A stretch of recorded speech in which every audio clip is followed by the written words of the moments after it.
Some storms leave behind broken trees and flooded streets. Others leave behind stories that people refuse to tell after sunset. This is one of those stories. It happened during the worst rainstorm our town had seen in decades, a night when the weather was so violent that police repeatedly warned people to stay indoors. Roads were disappearing beneath floodwater, power lines were failing across the county, and the forest outside town had become nothing more than a wall of darkness hidden behind endless rain. Most people listened to those warnings. Ryan didn't have that choice. Ryan had just finished a late shift at a warehouse nearly 50 miles from home. By the time he reached the parking lot, the rain was already pounding so hard against the pavement that shallow puddles had become small rivers flowing between the parked cars. Thunder rolled across the sky every few minutes, shaking the windows of the building behind him, while flashes of lightning briefly revealed the empty highway waiting beyond the industrial district. He climbed into his sedan, started the engine, and quietly hoped the storm would ease before he reached the old highway that cut through Blackwood Forest. For the first hour, the drive was exactly what anyone would expect on a night like that. The windshield wipers fought constantly against sheets of rain, but visibility remained poor. The radio faded between music and bursts of loud static, and his phone had already lost signal. Apart from the sound of rain striking the roof and the steady splash of tires cutting through standing water, the world outside felt completely silent.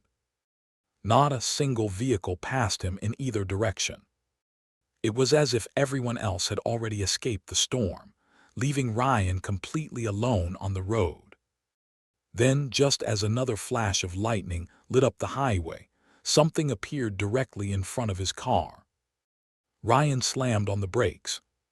The sedan skidded across the flooded asphalt before stopping only a few feet away from a man, standing perfectly still in the middle of the road. His back was turned, his shoulders remained motionless beneath the pouring rain, and despite the blinding headlights shining directly at him, he didn't react. Ryan flashed the lights again, then leaned on the horn, but the stranger never moved. Gathering enough courage to lower the driver's window slightly, Ryan shouted through the storm, asking if he needed help. The only answer was the relentless sound of rain. Another bolt of lightning illuminated the road, and for the first time, Ryan noticed the stranger's clothing. He wore an old dark overcoat, mud-covered leather boots, and a worn felt hat that looked as though it belonged to another generation. Slowly, without turning around, the man raised one arm and pointed toward the forest beside the highway. Curious, Ryan looked through the trees and saw a faint yellow light glowing deep in the darkness. It looked like the upstairs window of an old farmhouse, standing completely alone. Ryan looked back toward the stranger to ask what he was trying to show him. The man was gone. There was nowhere. He could have disappeared in only a few seconds. Ryan stepped out of the car and swept his flashlight across the empty highway, but there was no sign of anyone. Then his eyes dropped toward the wet pavement, and a cold chill ran through his body. The muddy road should have been covered with footprints, yet there wasn't a single one, not the stranger's, and not even Ryan's own. Before he could understand what he was looking at, the car engine suddenly died behind him. The headlights flickered once, twice, and the highway disappeared into complete darkness. As Ryan slowly turned back toward the distant farmhouse, he realized the yellow light was still burning. Only now, someone was standing in the upstairs window, watching him.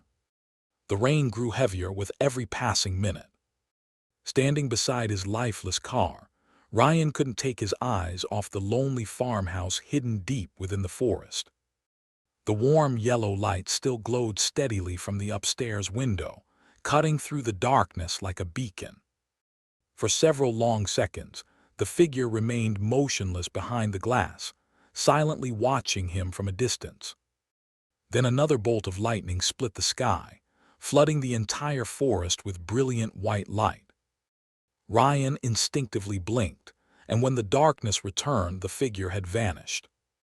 The window was empty once again, as though no one had ever been standing there at all.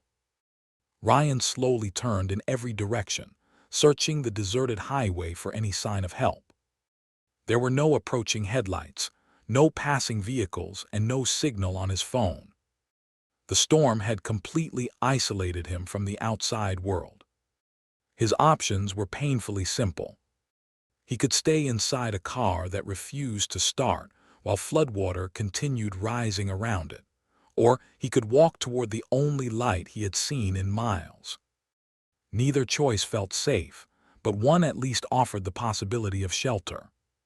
Tightening his jacket against the cold rain, Ryan picked up his flashlight and stepped off the highway, following the narrow path leading into the forest. The trail immediately felt strange. After hours of relentless rain, Ryan expected deep puddles, slippery mud, and broken branches scattered across the ground. Instead, the path looked almost untouched. The earth was damp but strangely smooth, with no animal tracks, no footprints, and no signs that anyone had walked there for a very long time. Even the trees seemed unusually still, despite the powerful wind that continued shaking the forest around them. The deeper Ryan walked, the larger the farmhouse became. Its faded wooden walls were cracked with age, parts of the roof had begun to collapse, and several windows had been covered with old wooden boards years ago. Everything about the house suggested it had been abandoned long ago, except for the warm yellow light shining from the upstairs window. Ryan climbed the creaking porch, steps one careful step at a time. The front door stood slightly open, gently moving with the wind.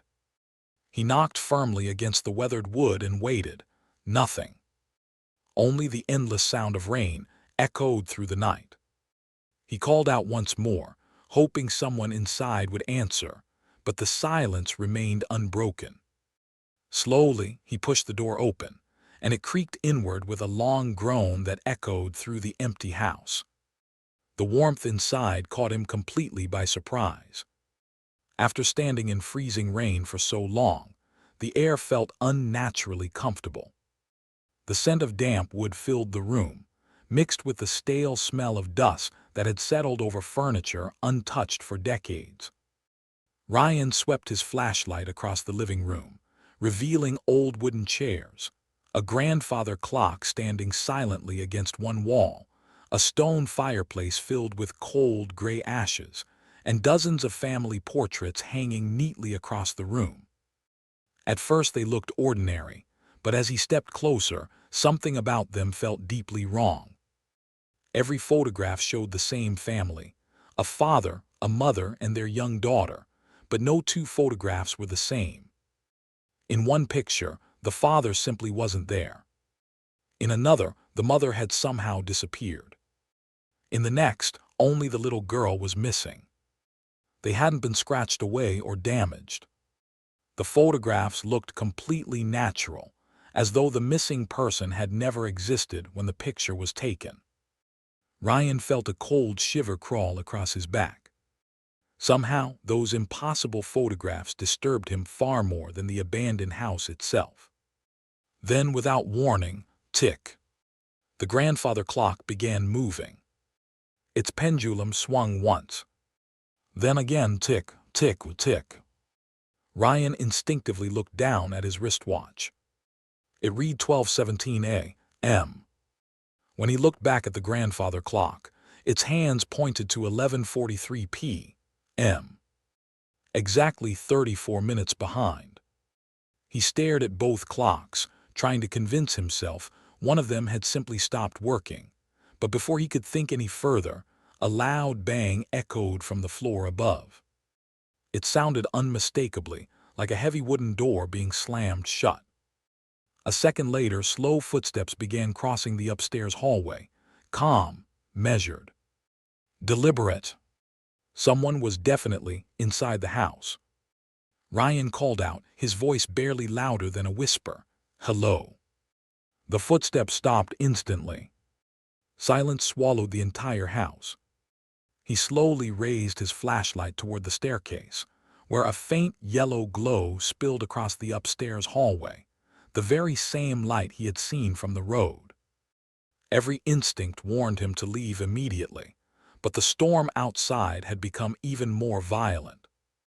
Wind screamed through broken windows, rain pounded against the roof with incredible force, and the darkness beyond the front door looked even more dangerous than the house itself.